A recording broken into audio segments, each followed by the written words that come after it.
Hello guys, അപ്പോൾ നമ്മുടെ ഇന്നത്തെ വീഡിയോ എന്ന് പറയുന്നത് നമ്മൾ യു എയിൽ വന്നു കഴിയുമ്പോൾ നമ്മുടെ നാട്ടിലെ നോർമൽ ലൈസൻസ് യൂസ് ചെയ്ത് യു എയിലെ വാഹനങ്ങൾ ഓടിക്കാനായിട്ട് പറ്റുമോ എന്നുള്ളതാണ്. അതായത് നമ്മുടെ നാട്ടിലെ ലൈസൻസ് യൂസ് ചെയ്ത് യു എയിൽ വന്നു കഴിയുമ്പോൾ യു എയിലെ വാഹനങ്ങൾ ഓടിക്കാനായിട്ട് പറ്റും.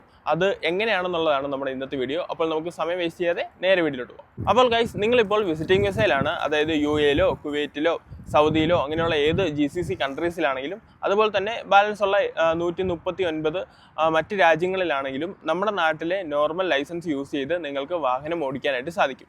അതിനായിട്ട് നിങ്ങൾക്ക് വരുന്ന എമൗണ്ട് എന്ന് പറയുന്നത് 1265 രൂപ മാത്രമാണ്. അപ്പോൾ അതെങ്ങനെയാണ് ചെയ്യേണ്ടത് എന്നുള്ളത് ഞാനിപ്പോൾ കാണിച്ചു തരാം.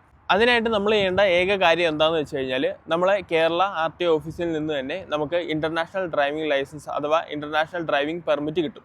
അതിനായിട്ടുള്ള എമൗണ്ടാണ് ഞാൻ ഓൾറെഡി പറഞ്ഞത്, 1265 രൂപ. ആ എമൗണ്ട് കൊടുത്ത് നമ്മൾ നമ്മുടെ നോർമൽ ലൈസൻസ് സബ്മിറ്റ് ചെയ്ത് നമ്മൾ ഇൻ്റർനാഷണൽ ഡ്രൈവിംഗ് ലൈസൻസ് പെർമിറ്റ് എടുക്കുക. അങ്ങനെയാണെന്നുണ്ടെങ്കിൽ നിങ്ങൾക്ക് GCC കൺട്രീസിൽ മാത്രമല്ല ലോകത്തിലുള്ള 139 രാജ്യങ്ങളിൽ പോയാലും നിങ്ങൾക്ക് വാഹനങ്ങൾ ഓടിക്കാനായിട്ട് സാധിക്കും. പക്ഷേ ഇപ്പോൾ യു എയിലാണെന്നുണ്ടെങ്കിൽ, ഇപ്പോൾ വിസിറ്റിംഗ് വിസയിൽ വന്നു ജോലിയൊക്കെ അന്വേഷിക്കുന്നവരാണെന്നുണ്ടെങ്കിൽ ഈ പബ്ലിക് ട്രാൻസ്പോർട്ട് ഒന്നും നോക്കി നിൽക്കാതെ നിങ്ങൾക്ക് സ്വന്തമായിട്ട് തന്നെ ഒരു വാഹനം എടുത്ത് നിങ്ങൾക്ക് ഡ്രൈവ് ചെയ്ത് പോകാനായിട്ട് സാധിക്കും. അത് നാട്ടിൽ ലൈസൻസ് യൂസ് ചെയ്തുകൊണ്ട് തന്നെ. പിന്നെ ഇതിൻ്റെ അതായത് ഏറ്റവും പ്രധാനപ്പെട്ട ഒരു കാര്യം എന്നാന്ന് വെച്ചാൽ, നിങ്ങളിപ്പോൾ യു എയിലാണ് വരുന്നതെന്നുണ്ടെങ്കിൽ നിങ്ങൾക്ക് നിങ്ങളുടെ ഫ്രണ്ട്സിൻ്റെയോ ഫാമിലി മെമ്പേഴ്സിൻ്റെയൊക്കെ വണ്ടികൾ യൂസ് ചെയ്യാനായിട്ട് സാധിക്കത്തില്ല. അതിനായിട്ട്, അതായത് നിങ്ങളിപ്പോൾ ഇൻ്റർനാഷണൽ ഡ്രൈവിംഗ് പെർമിറ്റ് വെച്ചാണ് വണ്ടി ഓടിക്കുന്നതെന്നുണ്ടെങ്കിൽ നിങ്ങൾക്ക് റെൻ്റ് കാർ യൂസ് ചെയ്ത് മാത്രമേ നിങ്ങൾക്ക് യു എയിലൂടെ ആണെങ്കിലും മറ്റേത് രാജ്യത്തിലൂടെ ആണെങ്കിൽ പോലും നിങ്ങൾക്ക് വാഹനങ്ങൾ ഓടിക്കാനായിട്ട് സാധിക്കത്തുള്ളൂ. ഇനി ഇൻ്റർനാഷണൽ ഡ്രൈവിംഗ് പെർമിറ്റിന് വേണ്ടിയിട്ട് എങ്ങനെയാണ് അപ്ലൈ ചെയ്യേണ്ടത് എന്ന് നോക്കാം. ഗൈസ്, അതിനായിട്ട് ആദ്യമേ തന്നെ ഗൂഗിൾ ഓപ്പൺ ആക്കുക. ഗൂഗിൾ ഓപ്പൺ ആക്കിയതിന് ശേഷം പരിവാഹൻ എന്ന് സെർച്ച് ചെയ്യുക. പരിവാഹൻ എന്ന് സെർച്ച് ചെയ്യുമ്പോൾ പരിവാഹൻ്റെ ഒഫീഷ്യൽ വെബ്സൈറ്റായ പരിവാഹൻ സേവ എന്ന് പറയുന്ന വെബ്സൈറ്റ് കാണാനായിട്ട് സാധിക്കും. അത് ക്ലിക്ക് ചെയ്യുക. അത് ക്ലിക്ക് ചെയ്യുമ്പോൾ നിങ്ങൾക്ക് ഇങ്ങനെ ഒരു ഇൻ്റർഫേസ് ആയിരിക്കും കാണിക്കുന്നത്. അതിൻ്റെ അകത്ത് മേളിൽ കാണുന്ന 3 ലൈൻ അത് ക്ലിക്ക് ചെയ്യുക.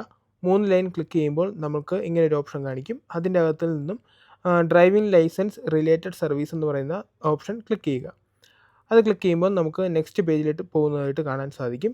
അതിൻ്റെ അകത്ത് സെലക്ട് സ്റ്റേറ്റ് നെയിം എന്ന് പറയുന്ന ഒരു ഓപ്ഷൻ ഉണ്ട്. അത് സെലക്ട് ചെയ്യുക. അതിൻ്റെ അകത്ത് നിന്നും നമ്മൾ കേരള എന്ന് പറഞ്ഞ് സെലക്ട് ചെയ്യുക. സെലക്ട് ചെയ്യുമ്പോൾ നമുക്ക് ഇങ്ങനെ ഒരു ഇൻ്റർഫേസ് കാണിക്കും. ഇത് സ്കിപ്പ് ചെയ്ത് കളയുക.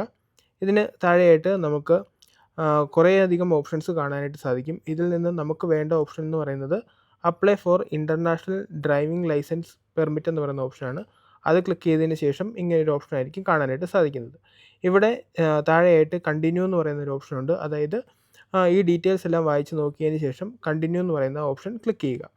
കണ്ടിന്യൂ എന്ന് പറയുന്ന ഓപ്ഷൻ ക്ലിക്ക് ചെയ്യുമ്പോൾ നമുക്ക് ഇങ്ങനെ ഒരു ഇൻ്റർഫേസ് ആയിരിക്കും കാണാനായിട്ട് സാധിക്കുന്നത്.